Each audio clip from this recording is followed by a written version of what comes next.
Enter noodles. Enter noodles. Welcome to the internet. Welcome to the internet. It's the internet, 'cause you're inside of it. It's the internet. And you'd think that I would make an intro and just play an intro, but I think it's funner just to shout into the microphone. And who knows if we have the echo? We'll never know. What up, internet? It is Saturday, June 10th, and nobody has showed up yet. So, I will just talk about the weather, because I like talking about the weather. The weather guy said that it was going to be a suspect kind of day today. They were wrong. It is a beautiful day. So I spent some time today vacuuming the lawn. Vacuuming the lawn, as I like to put it. We vacuumed the lawn, and now it's all clean. Now it's all clean, and it's the same height, which is very kind and generous. I think I just figured out why this makes a clunky noise every time I move it around. There it is. Oh, hey, there we go. We got that part fixed. In case I move the microphone, it no longer makes a rattly, weird noise. Oh, isn't that fun? But a beautiful day today. Got up early this morning, got some stuff done, and of course shot some video, and we'll be going over the video later as the live stream progresses. Hopefully our live stream won't drop out like it did last time. Last time it dropped out. I continue to have problems with XSplit and whatever's going on with this computer, but ever forward. We shall forge a path ever forward, and we have a new internet service provider here. CenturyLink has actually taken over the internet for us, which is funny because I went to set up a bunch of the modem stuff, and they typed my name wrong into the modem settings, which is hilarious because I changed it so my name was correct, and then the internet didn't work because I was no longer approved to be changing anything on the modem because I had changed the name to the correct spelling, and which was loads of fun to be dealing with that. Joel Gillott from New Zealand. Hello. Hello. Hello. It's internet time. Let's see. So now I got to go back 5 hours. 2, 1, noon, 11:10. So it's 10:50 New Zealand time. I think I got it this time. Maybe. Obviously that took a lot of my brain power. But we have like I was saying, we have the new internet provider, which is actually not throttling the upload speed. So hopefully the whatchamacallit, the stream that's going up will be a little bit better quality than it has been. Though I wouldn't say it's been terrible, other than XSplit's encoding has been an ongoing problem as it drops out and no longer identifies the cameras and all that kind of stuff.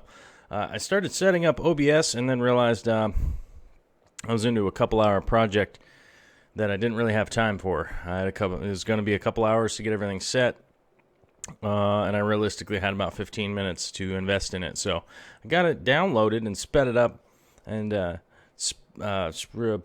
started setting it up, and got things rolling on that stuff. And Joel, with a awesome super chat right off the bat, Fred, he's been creeping his way through the back catalog. I think he was trying to say catalog. Quite a few videos that I have up on the internet here, and I've never gone through to delete any of the old ones. I've always just left them up there.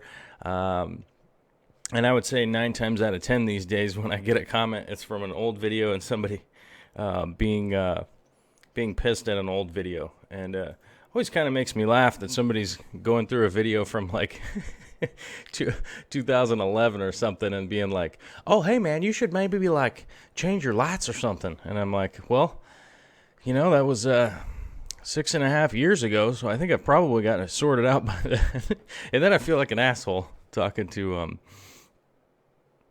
oh, you can't. Oh, yeah, because the super chat, you can only type so many letters up. Oh, it's like Twitter. So the more you donate, the more characters you can type in. But hey, man, thanks for cruising through some of the back catalog. I'd say they're about 50-50. There's some good stuff in there and some ridiculous stuff in there for sure. But as a while ago, somebody was telling me I needed to upload more videos, and I said, well, I've got, I don't know. Let me click the button over here. Let's, where's that button? A douche. Hit the button. Good douche. Hit the other button. And 470 videos. So I think I probably have enough up to kind of satisfy anybody. I'd like to get to 1,000. Someday I'm going to get to 1,000 videos. And then I'll probably try to figure out what I'm doing with my life and wonder what is the deal. Joel Gillett saying he liked my orange trousers psycho look phase. That is my typical look. This is actually pretty toned down for me. I have like a normal haircut and stuff. And Vicky convinced me to stop wearing either bright white pants or bright orange pants. I think probably because it was just a little off-putting to her. I think to some point or whatever. So now I go mostly earth tones. But my mohawk will come back after this wedding next weekend because I need to have a normal haircut for wedding stuff. So I ended up going through this, having this regular haircut. Hopefully you guys will meet the groom at some point in time. He's supposed to come down and start doing a weekly podcast with me. We'll see how the progression of that goes because he's getting married next weekend, and then hopefully after the what do you call that thing? The honeymoon, where they go and satiate their carnal desires, as it was. They will. He'll be back here to be doing some of that, which I know will be off-putting to some people because it'll be most likely a lot of political talk. So maybe some people will like it, maybe some people won't. We're both pretty kind of interested in a lot of the ongoings of things in the world and stuff. So that's generally what we'll end up talking about. But so that's going to be pretty well. Vinny Mac, what's up, dude? Where you been, man? Where you been? I think he moved to the Midwest, I think, at some point. I think he moved to the Midwest and has probably 10 kids by now, I'm guessing, the old Vinny Mac. Joel Gillett saying he puts on YouTube on his TV and lets roll all day while working on my on your 20 or whatever tanks and stuff. Yeah, I do that too in a different way. I normally just blast out podcasts. So if people don't necessarily have stuff in a podcast format, I can't really stream that like out on a job site or whatever. But if I am home working in the studio here, then I definitely pretty much just got YouTube just rolling in the background. I normally just have a pretty big playlist set up. And yeah, so I do have to admit, I do the exact same thing. And we'll probably be getting rid of the cable TV, even though I find it really convenient to be able to come home and watch like Discovery Channel and that kind of stuff. We'll probably just end up getting rid of it. It's not worth the $40-$50 extra a month that I could just be putting into one of my fish tanks. So, or buying a new camera, or trying to figure out how to get encoding software that seems to. The cheapest one I've found is $269 American, which that's some insurance payments and electrical payment. You know what I'm saying? So I don't think I'll be forking that over anytime soon, considering I've already put a lot of money into this. So I think I'm kind of at the point of just going to yell at XSplit and keep sending them emails that that their program has problems, because I find that to be kind of entertaining. But there is a way. With a will, there's a way, and we'll keep going, and we'll keep going strong. So we're kind of at a point right now. I'm going to do the little commercial part here with it, which isn't really a commercial part. It's kind of me just jabbering about whatever. There's 2 ways to support the channel. Just like Joel Gillott, he chipped in on the Super Chat, 2 New Zealand dollars. You don't have to donate New Zealand dollars, but he's from New Zealand, so that's where his dollars come from. You can always chip in on the Super Chat, which all that money will, of course, part of it goes to YouTube or whatever, but hey, man, they host this, so I think it's really worth it, really, when you get down to it, figuring out the monstrosity of how much hosting they have to do, and then a portion comes to me, then I take it, and I send it right back into the fish room. So that's pretty much what everything that goes on here. And so that's the first way. And then the second way is just if you don't want to chip in any money or whatever, you can actually just go to darkstararts.com. You can go to darkstararts.com. That's my website. Click through the Amazon banner and just go buy whatever you were going to buy at Amazon. Doesn't change the price or do anything like that. It just lets them know that we sent you, basically. That's all that it really boils down to. And if I ever get any money off of that, it goes right back into the fish room also, or hopefully getting a new mic that doesn't pop, because this one does. It's really reaching the end of its shelf life. The Blue Yeti is dying on me. Basically you can get a certain amount of hours out of these USB mics, and then eventually they just kind of start breaking down. And that's kind of where this one is at. So if you guys ever hear that little snap and pop every once in a while, it's not normally me spitting into the mic. It's actually just the mic starting to die. So pretty soon I'll be getting a new one on order once I've actually got it on my watch list on the Amazon, which is one of the cool things about Amazon.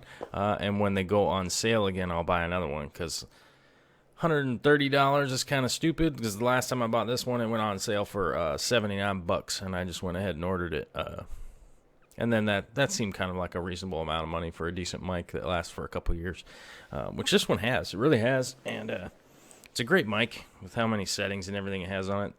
I'm not sponsored by Yeti or any of that stuff. Just letting you know, decent mic for sure, especially if you can get it on sale. Oh, Emilio Maldonado, what is going on? One thing I wanted to mention today, I was doing some research on some halophytic plants, and I realized that I am saying halophytic wrong. Halophyte. Hold on a second. Yeah, so it's halophyte. Halophyte, and halophytic is not right. But either way, a halophyte is a salt-resistant or salt-tolerant plant, if anybody was wondering what I was talking about. I was actually having a conversation with my friend Michael, who lives in Missouri. If you all have been following for a long time, we went and did a mud run with him, because he had a heart attack 2 years ago, and went and did a mud run with that guy. It was part of his recovery, getting back into the world.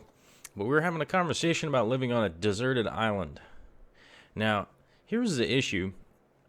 We could probably figure out how to live on a deserted island. We're a couple of resilient dudes, but a deserted island typically would be really small, and we'd end up having problems with farming anything on there. So the size of the island came into play, but then the conversation turned into halophytic plants. Halophytes are the kind of plants that could grow on a deserted island, and there's not very many of them that people can eat. I think sea beans is really only one of them, but they're so high in salt that if you were just eating sea beans and that kind of stuff, you're going to end up having a big problem with eating too much salt, realistically.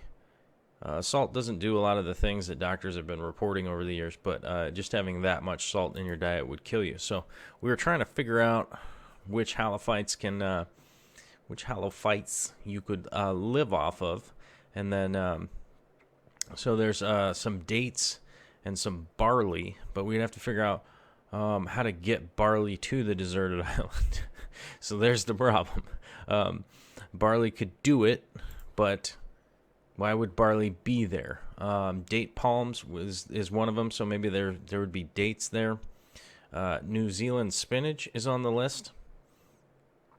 And then there's a whole bunch of other ones that are just not edible. But and then sea beans and a couple other things. But most everything there is like not edible. It's not something that you can really eat.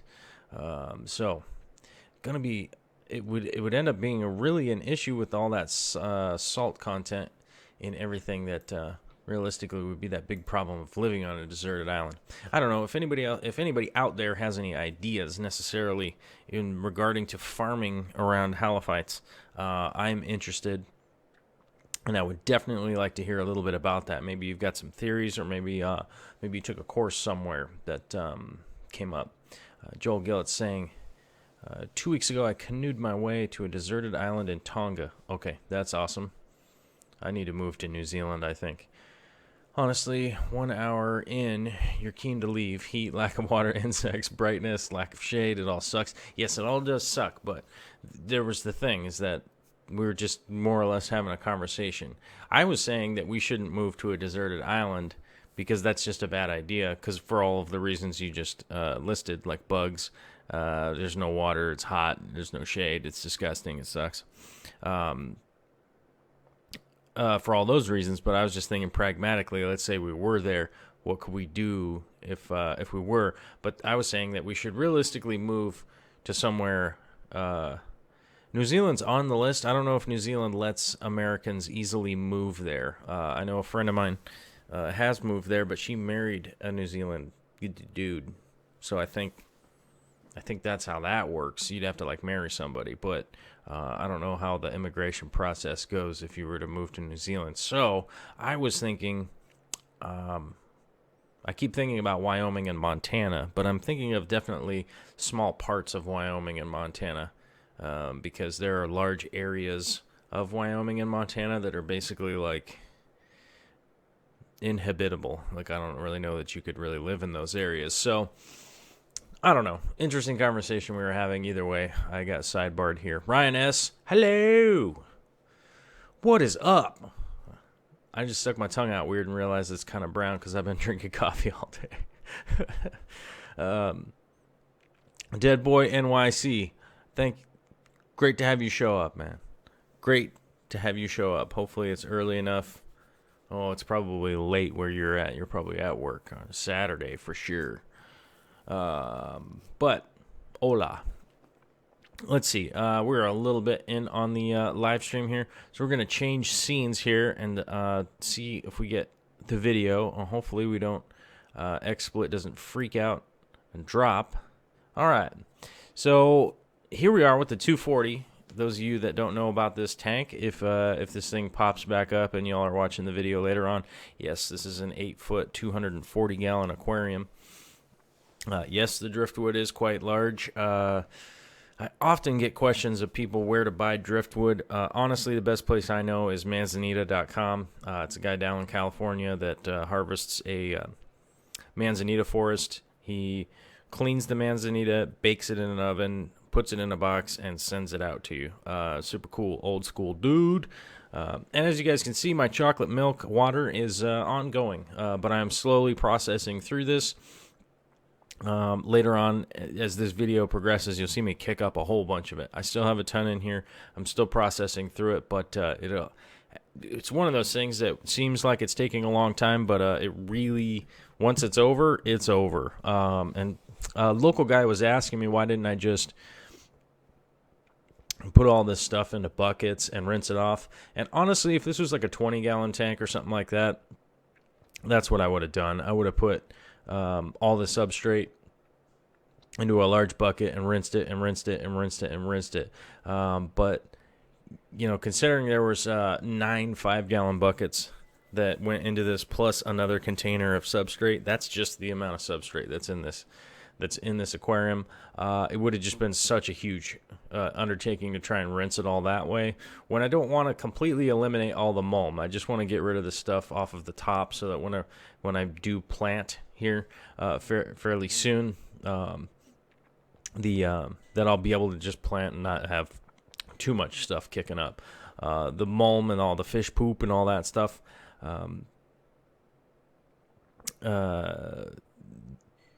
The mulm and the fish poop and all that stuff is actually really good for the plants. So it will help assist with making this a stable system really quickly. Hold on, the dog's got to go out. I'm going to totally... Ow! Oh! Ow! I just smashed my toe. There you go, buddy. Yeah, little buddy. Part of the fun of a live stream is that you got to let the dog out sometime. Spicy McRectum, I don't know where you live. I don't know where you live, but there are definitely some parts of Wyoming and Montana that are inhabitable. That's for sure, and Idaho. But that's the area I want to move to, though. But there definitely are some parts that are unconscionable. Like without modern conveniences, people will have a real bad problem trying to live there. You know what I'm saying? But the rocks that I put in here a little while ago, they just really needed some adjusting. Oh, you're in Canada. I didn't say Canada was inhabitable. Canada's pretty dope. I gotta find out if Canada will let me back in. I'm supposedly supposed to try and drive a truck up to Alaska at some point in time, but you have to go through Canada to do it. Last time I checked, Canada said I couldn't come there. So I gotta find out if I can go. I gotta find out if I can go back to Canada or not. Last time I checked, they said no. Although that may have expired now after a little while of being a good boy, right? We'll see. But some of the rocks in here need to be moved around and relocated a little bit. Not too much, but once I got a real good view at the scape, they just need to be adjusted a little bit. As we talked before on the 240 here, the left-hand side is going to be pretty much where all the clutter is going to be. So all the rocks and driftwood and sticks and all that kind of stuff is going to be located on the left side, and then I'm going to leave the right-hand side open for a nice carpeting area and keep it nice and low. That's kind of the style that I'm going for here. This tank is actually going to have the apistos in it, I think is what's going to be the main feature fish in this tank. So I'm trying to kind of build some separate areas for them to pair up and hopefully have nice little breeding areas with enough space for them to breed and not be necessarily interfering with each other. Yeah, so that's the overall plan. I go like I said, this is gonna get chocolate milky soupy here in a little bit. And speaking of that, I had some donuts earlier today, which is not my normal thing to get into these days. But Vicky brought me some donuts, and they were delightful. I got to admit, I can see why people eat donuts on the regular basis. Those things are powerfully delicious. But of course I made a little bit of a mess here, so the video ain't that fantastic about trying to get into my camera. It's just sucking to try and get focus is having issues. But as I pan around here to the right, you can definitely see how much clearer it is as I've been working out and washing that stuff out. And then later on in the video here, I'll show you guys spraying out the filter material, which is generally what I do. I'll do it a couple of times, and then I'll end up tossing it, sending it down its way once it starts to kind of deteriorate. But cleaning it really isn't that big of a chore. You can clean them and replace them back in, but don't directly. And I'll talk about this later, but don't pull them out and directly spray them with water and then immediately put them back into your tank. I always generally have two sets, so I can take the one out, spray it off, and then let it dry. So any of the bleach or chemicals or anything like that are on it from the local water supply treatment plant will no longer be on there and not be an issue for my for the happiness of my biofilter. But as you see here, I go ahead and create a big old dust cloud and kind of motivate a bunch of the stuff out of there. You can see how much flow there is in this tank just from that one pump that I have going on it. I just got one kind of oversized external pump, which I would tell you what the brand was, but it doesn't matter. They don't sell those pumps anymore, so it's not that big of a deal. The only ones that they sell now that's like really close to it is like a walkie pump. If you guys know what those are. Although most of the pumps I use now are internal DC pumps, direct current to those of you out there, which is conversion to basically like the same kind of current that your battery in your car uses. So it takes the AC, converts it to DC. Actually uses a lot less amperage and voltage that way, so it's actually cheaper to run in the long run.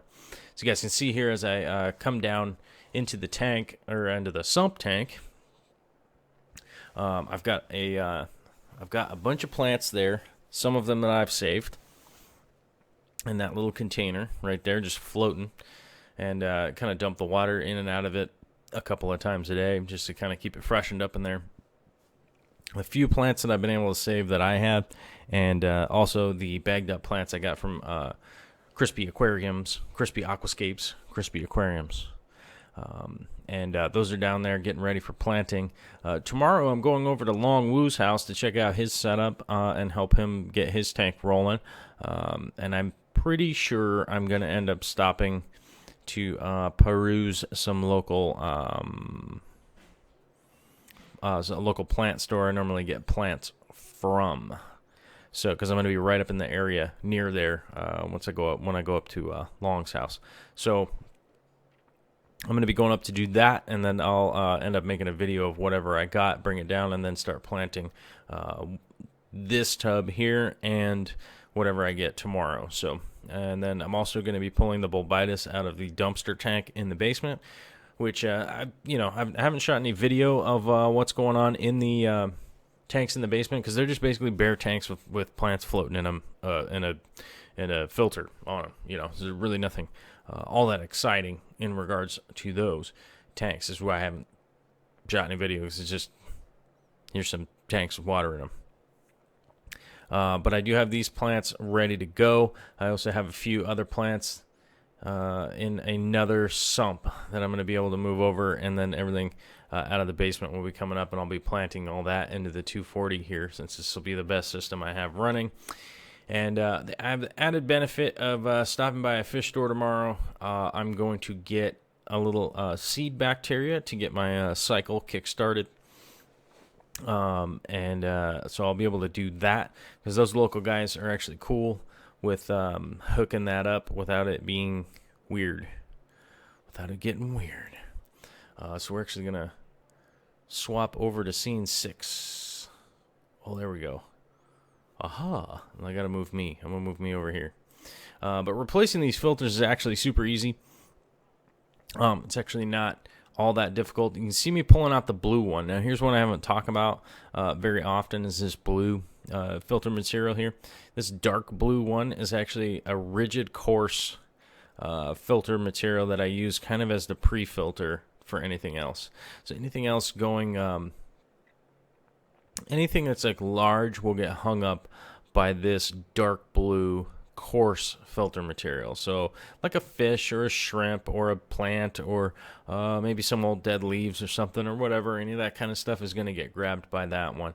It grabs big particulate and stuff like that will generally clog up this the fine material, which is this pink colored stuff. It will grab up on that before it ends up hitting this stuff to clog. So, think about it like a coffee filter or something like that. It's just it's all pretty basic. Nothing really super cray-cray or anything like that. But that's what that blue material is. And I do know that stuff is linked in the Amazon store. Fish Tropic, what's up? Saturday is marvelous. They said the weather was going to be terrible, and they were wrong. They were wrong. The terrible part came yesterday. These crazy downpours and lightning and stuff when I was trying to load out my truck. And what were we doing yesterday? Oh, we were building a tongue and groove ceiling in this big, what is that? What's that room? It's probably 18 feet wide by 40 feet long. This big, used to be a carport, building it out for a giant dining room kind of family dining experience area, whatever. I'll probably get some stills of it at some point in time and convert them into the video. Throwing in a heater into this tank, even though it's holding, it's actually holding temperature really well in this room, though I don't have any temperature control going on in this room. So that's why I'm putting a heater into this tank, because I want it to, I'm actually going to want this tank to sit right at 72 degrees. And let me double check the Apisto temperature, so I may need to adapt what I was doing. Oh, Celsius, that's very helpful. 82. Oh no, okay, I need to get it up to 82. Okay, so I need to get it to seat right at about 80 degrees. Okay, not 70. Well, I've got it heating now to 70. Obviously, I don't have any fish in there right now, but I'll have to bump that up to about 80 degrees. So I'll get that stabilized at about 80, and shouldn't be a huge ordeal to get that done. Let's see. We pop around to scene 3 here. We're outside, and I know my arm gets in the way of this shot, and I apologize for that. But I'm just giving you guys an example of, even if you don't have like a big dump sink or anything like that, I find this to be the best way to clean my filters, and there's an added bonus to cleaning them this way, in my opinion. So all this crap, literal and figurative crap, that gets filtered out of, or that gets cleaned out of the filter material itself, has the added benefit of getting dumped into the garden. And there's no reason to send this water down the drain. I know a lot of people do that just kind of out of habit, like cleaning stuff like this into the sink. But I almost always use a 5-gallon bucket and my garden hose sprayer. Spray them out and just collect it all into the bucket and then dump them into the garden beds. It's definitely the way to go. And like I said, I have 2 different setups. I have 2 different sets of the filters that go into each one of my sumps. So what I do is I clean these into a bucket, dump them out, and then I lay these out somewhere to dry. In the summertime, it makes it super easy because I can just set them like on a garden bench or something like that, let them dry out. They'll dry out real quick. It really doesn't take that long. The only time it's kind of a pain in the butt is in the wintertime, but what I'll do is once I dump this bucket out, I'll set them vertically in the bucket and then set them in a corner in the fish room to kind of drain out and then dry off once they're in there. Feel my swag, what up? Adam Paquette's here. Potato is in the house. He says 75 degrees for Apistos. So, okay, 75. Maybe I'll just hit the middle range there instead of having it at 70 or 80 and just go 75. Okay, I'll take Potato's advice on that one. Faux show. Vinnie Mac agrees. Muck water from cleaning tanks is golden plant food. I fully believe that myself. I definitely get better results out of it. If I actually take and relocate this chocolate milk and drop it onto my plants outside, it definitely helps them out quite a bit. And as you can see here, like when this filter material is fairly new, it really doesn't take that long to spray them out. It's really not that. It's not that big of a deal to take the 5 minutes just to spray them out real quick, instead of just throwing them away. And you're gonna save a couple bucks just doing this little bit of legwork, and like I said, the added benefit of dumping them onto your garden plants. That's definitely going to help out the begonias. You know what I'm saying? Yes, begonias. Let's see. I need to click the button over here. Where did the button go over here? Oh, there it is. So I had to click the button over there so we could bring up. Okay, well now it's making noises again whenever I move it around. Vinnie Mac's asking, do you think the bacteria from the filter pad sort of inoculates growing media for plants? Well, I'm not sure if the bacteria from the filter pad is really necessarily doing anything beneficially as far as for the bacteria in the soil, if that's kind of where you're getting at. But I can't imagine that it's doing anything bad to it. I really can't imagine that. We actually had a friend here earlier today when I was shooting this, obviously off camera, was talking about how her father owned a farm and he consistently bought fish fertilizer for his farm, which obviously is all the heads and tails and all that kind of stuff ground up, so it's a little bit different. If it's a little bit different, but I can't imagine that it would really do anything bad. It's probably only going to be doing something beneficial. Would be my guess, realistically. But I don't know. I think that's something definitely we should look into. Maybe the bacteria. But I think basically, here's a rule of thumb when it comes to like fertilizing your garden or whatever. The bigger the shit, the less it's going to do beneficially, right? So realistically in farming, if you start out with like cow shit, or elephant shit for that matter, it's not going to be as beneficial as, say, chicken shit, right? Because the chickens actually are going to be breaking it down to a smaller, more accessible form for your garden plants. So if you start out, like if you think, cow is at the top, then it's like sheep or horse or something. But basically the smaller the animal gets that's processing whatever is left over. And people freak out about this. But like chickens eat cow shit. They'll dig through it and eat a lot of the stuff that's in the cow shit because they're going to break down whatever the cow left. So it really comes down to availability, and there really isn't anything smaller than tiny fishes eating that last little morsel of food and breaking it down into a fish poop, which is almost as small as possible. So I think that's probably where a lot of the benefit comes from. It's probably really broken down and easy and readily accessible for plants to pick up. So that's probably the definite upside. That's kind of what I would be thinking.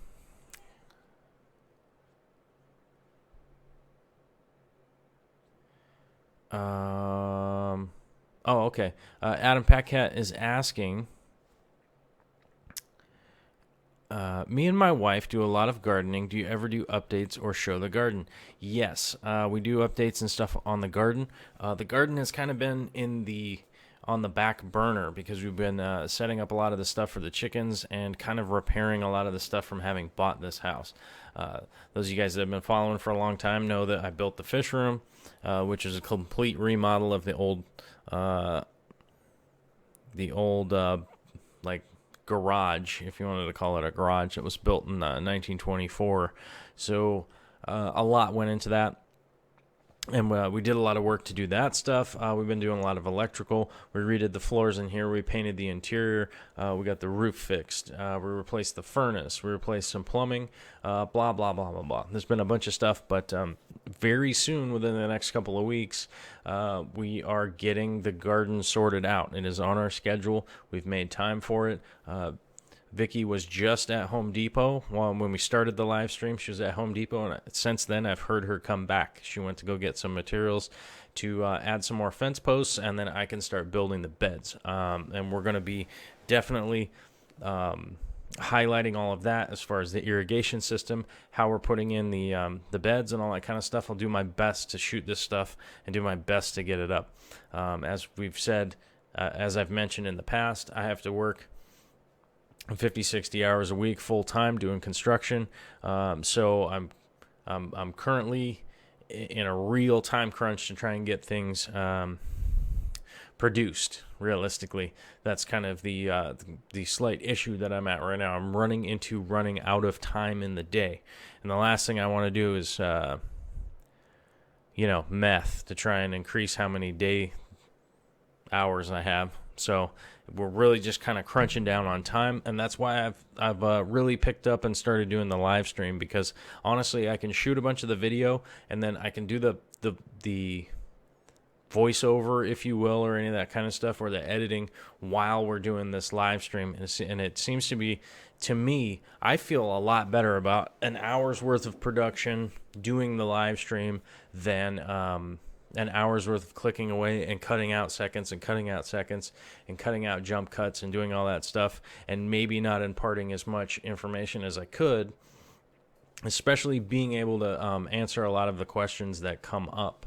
Because we're live right now. Well, I mean, you guys are like 15 seconds behind me, so it gets a little bit confusing as the one guy over here. But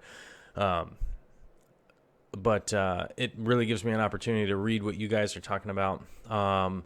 And if you're going like, hey, what do you mean? I'm not sure what you just said. You can actually just type it in.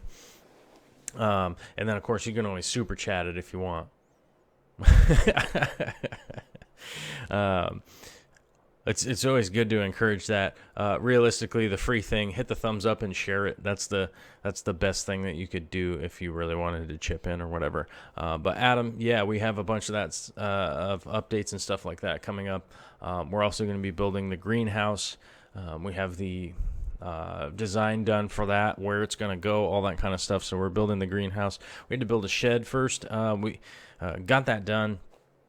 Vicky actually opted to get a prefab shed that we just had to build. So I didn't really feel like making a video about that because it was just us assembling this fabricated company built shed. So it just seemed kind of like a commercial or something.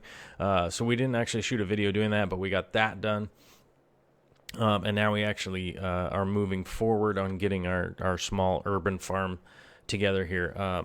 We had a lot of it done at the last house that we were at, and we're definitely going to be improving on a lot of the systems that we had before.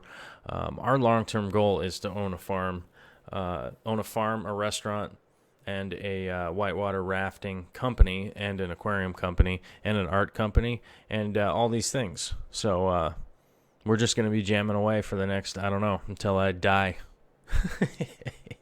Hopefully I got about 30, maybe 40 good years left in me to try and get all those things done.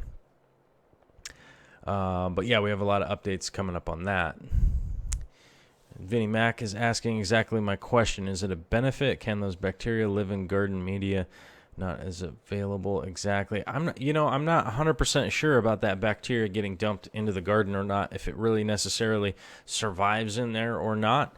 But I think realistically, the big benefit would have to be just the available nutrients for your plants. I think would be the biggest benefit. But I'm not sure. I'm gonna have to ask a couple of guys whether or not the bacteria from, say, a freshwater really applies into the soil or not. Whether or not, not sure. Potato is saying that deer shit would be good to work with, but a little hard to deal with collecting. Actually, it's really easy to collect deer shit. You just go get it and put it in your bucket. They just kind of distribute it around. Although, something that's kind of funny about deer is that here's the best place to go find deer shit would be sandbars where they all go down for water. Find a spot where they consistently go down for water on a daily basis, probably somewhere near a stream or a sandbar in the middle of the stream. And you'll find a whole bunch of deer and elk poop out there, which would probably be pretty easy to gather. And I imagine that because of most of their diet is all those pretty hard stuff like bark and all that kind of crap, I think it probably would be pretty good. Maybe I should collect a 5-gallon bucket and do a side-by-side. But it's much easier to collect my chicken doo-doo because it's right out the back door. It's like super easy to get to. And plus we have to clean the coop anyhow, so I just collect it then. So it's kind of a win-win chore. But a lot of that goes into our compost.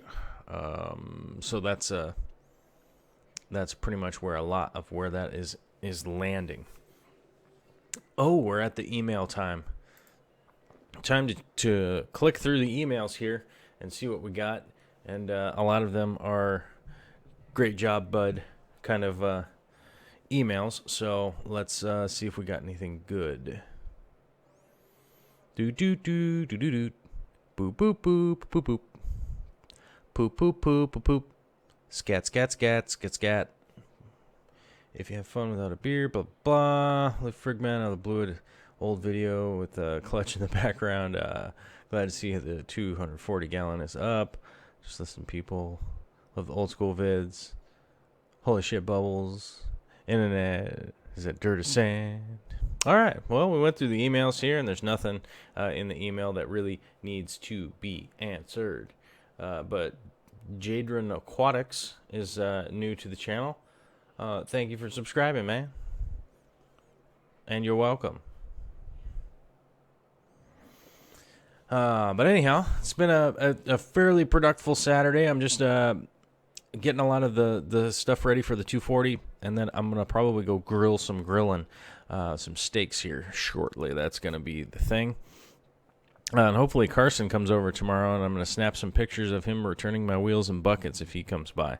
I'm really excited to get started on the reef, and hopefully if he comes by, he'll help me pick it up and put it on the stand. That has been the problem that I have ongoing with the reef right now. It needs to go off of... I have these old furniture dollies that sit about 6 inches off the ground. It needs to go from off that 6 inches off the ground onto the stand, and I haven't had enough people here to help me lift it, and I can't do a solo without screwing up my back. So the damn thing is just too... It's not necessarily the total weight. It's more so the size. I can't really get my hands around it all that well. And so it's been the issue. Adam Paquette says, I hear you, brother. I bought an old house 2 years ago and did an extensive remodel on my own after work and weekends, and the whole being self-employed electrician, 3 little girls running around. Yeah, it gets really hectic to try and get that stuff done. You know, right now, remodeling places, having to work off location and not work here. You know, realistically, if is my goal to make enough money off YouTube to not have to do that stuff 5, 6, 7 days a week? Yeah, that would be cool, but that's not reality. Reality is that I got to go do that stuff because I got to make enough money to feed my family, and so that's what's going on. Every little bit helps, though. Every little bit helps getting us closer and closer to doing all that kind of stuff. So, you know. But yeah, that's the issue, is that once I go off site, I go do all that stuff. By the time I get home, it's 6:15.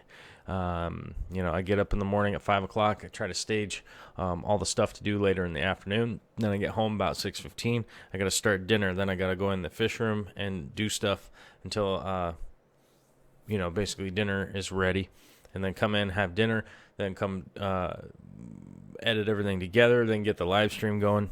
So it's just, I'm just running out of time in the days. So that's really kind of the thing that's going on right now, is that I'm just sort of running out of time every day to try and get everything done. So some things hit the back burner, and one of them has been the garden stuff. But Vicky has really been on me to schedule time for that stuff. So we are on it. And we're gonna do our best to shoot as much video on that stuff to make sure that we can get that kind of stuff out to you guys as much as we can. Yeah, as Potato was saying, well, after I hit about 2 million subscribers, you will not have to have a normal day job again. Yeah, so we're only 1.9995 million off, so we're almost there. You know, I'd say we're just right on the cusp of 2 million for sure, compared to 0, I guess. So so not a big deal, but I still have fun doing all this stuff, and that's why I keep doing it. It's never necessarily anything to do with the outside forces, if you know what I mean. I just like being able to talk to you guys and share the stuff that I like doing. So I think it's great and a lot of fun. Spicy McRectum says to slap that like button till it says your name. That's just good advice in pretty much anything. You might be at the auto parts store. You better just slap that guy till he says your name. Let's scroll through. We don't have too many questions today. Everybody's pretty much not chat wild today. Everybody's just kind of chilling, having a good time, which is normally a good sign because that means that most everybody's tanks are probably in pretty good shape and things are going well, and a lot of people probably real relaxed on this Saturday. So, considering I'll just be rambling on with nothing else really to talk about for the next 10 minutes, I'm going to go ahead and we're just going to end this right now, and I'm going to go get some stuff staged for the next live stream coming up. So if you're not subscribed, I guess subscribe, sure. If you're having problems with getting the notifications, remember that YouTube will, for whatever reason, turn off your notifications over time after you've been subscribed for a really long time.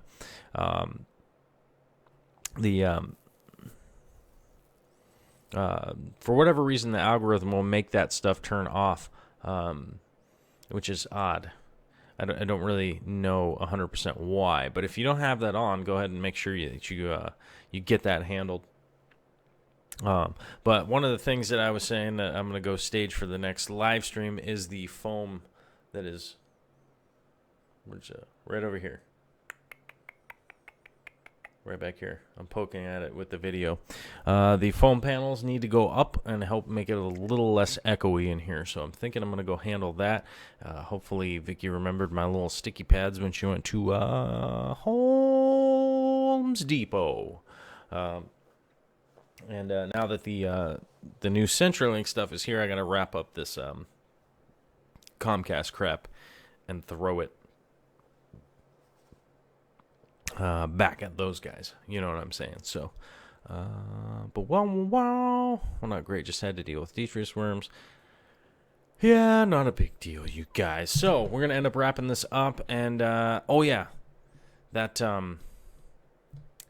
that is going to be what you say. Then the other thing that we're going to go do today is we're going to go see the new Wonder Woman movie. Hopefully the new Wonder Woman movie is awesome.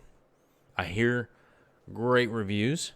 Can't remember what the last movie we went to see. The last movie we went to see was Guardians of the Galaxy, and the storyline left a little something to be desired. But since this is the first Wonder Woman, I think the storyline, I think it's going to be what it's going to be. So I have some pretty good expectations. And I've heard a lot of good reviews. So, and Victoria, the lovely Victoria, has popped into the chat. So you got to watch out. So you got to watch out for that. Adam Pacat, I enjoyed the Echo songs at the beginning of the streams, but it freaks people out too. It freaks them out. They don't know what to do. They don't know what to do when the echoes are happening.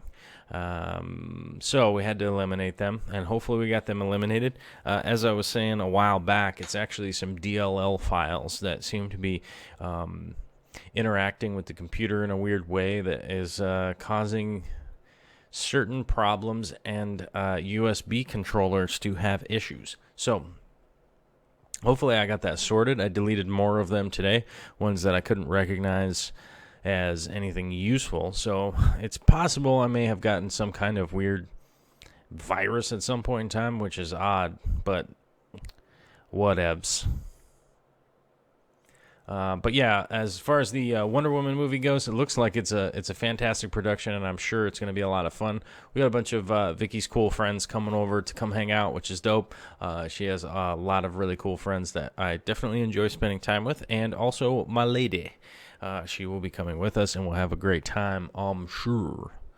Potate, bro, you got to go get the lady from work. I understand. But I never... Oh, well, actually, yeah, I used to have to pick up Vicky sometimes. But either way, Well, that's going to be it for the live stream today. I hope everyone out there is having a fantastic Saturday. And Joel Gillett, thank you very much for the super chat today. The contribution is much, much, much appreciated. Thank you, everybody else, for coming out. But Joel Gillett gets extra thanks. And, of course, the lovely Victoria, thank you for coming out. And Potato, our moderator extraordinaire. Thanks, bro. We shall be seeing you very, very, very soon. Is that creepy? We'll throw a little pregnant pause in there to make it creepy. Well, everybody have a fantastic Saturday. Stay safe out there, and don't get weird. Well, I mean, get weird, but not too weird. You know what I'm saying. You know what I'm saying. And now we have to find the button.